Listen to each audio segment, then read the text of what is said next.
ఇప్పుడు ఇంత నీట్గా పెట్టుకున్న ఇల్లు ఇంకో గంట తర్వాత యథావిధిగా మారిపోతుంది.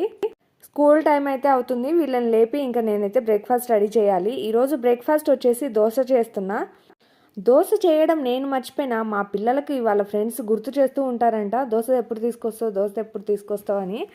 నార్త్ వాళ్ళు కొంచెం స్పైసీ తక్కువగా తింటారు కదా, మనమైతే కొంచెం ఎక్కువగా తింటాము. వీళ్ళు తీసుకుపోయే స్పైసీ వంటలు అంటే వాళ్ళకి చాలా ఇష్టం అంట.